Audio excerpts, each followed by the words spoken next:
जय जगन्नाथ। मुझे आपण मानक कहबी ई मेधावृत्ति। तो ई मेधावृत्ति स्कॉलरशिप टी कौन एथिरे केते टंका आपन को मिलिबो कौन योग्यता थिबा दरकार सब जिंस म आपन को कहबी। तो वीडियो टी पिला माने शेष जाय देखंतु नहले बुझी परिबेनी जे कौन डॉक्यूमेंट लागे आपन केमिति आवेदन करिवे आपन एथिमे योग्य अटंती कि नाही को क्लास रे पढुतले आपन आवेदन करि परिबे सब जिंस म आपन को कहबी। तो वीडियो टी शेष जाय देखंतु स्किप करंतुनी। चलन देखिबा शेष जाय।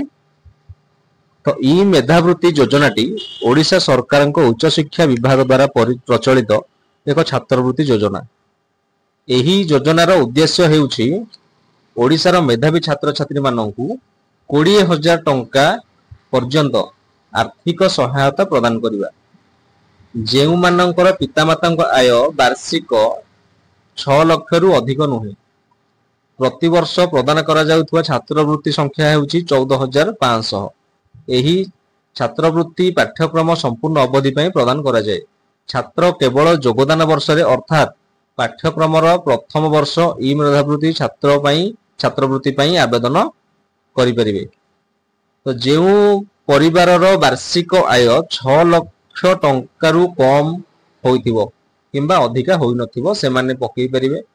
तो एथिरे सहायता आपन को 20,000 टंका पर्यंत सहायता मिलिबो।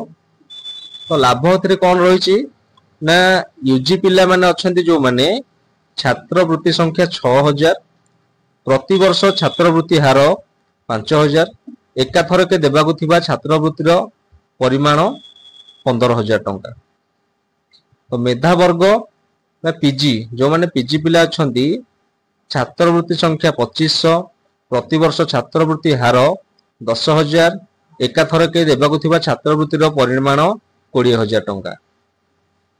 योग्यतार वर्ग वैषयिक एवं वृत्तिगत योग्यता छात्रवृत्ति संख्या 6,000 प्रति वर्ष छात्रवृत्ति हार 10,000 एक समय देबाकु थिबा छात्रवृत्तिर परिमाण पाठ्यक्रमर अवधि अनुसार।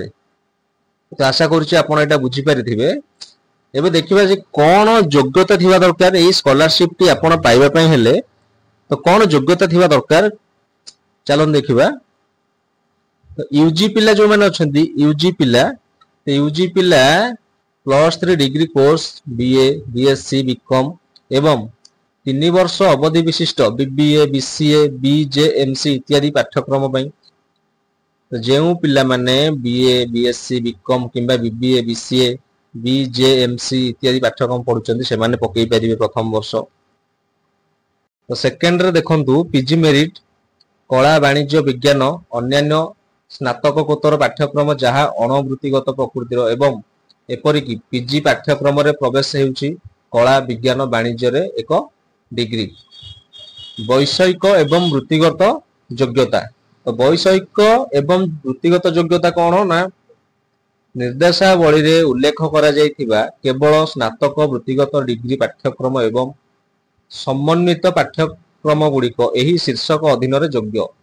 तालिका रे BE BTech MBBS BDS BCA BHMS BMS B pharm BSc nursing BSc कृषि इत्यादि अंतर्भुक्त जहाँ संपृक्त सरकारी नियामक संस्था जेपरिक all India council of technical education AICTE medical council of India MCI dental council of India DCI central council of India medicine CCIM central council of homoeopathy CCH Indian nursing counselling INC university grants commission UGC इत्यादि द्वारा उपयुक्त भाव में स्वीकृति प्राप्त।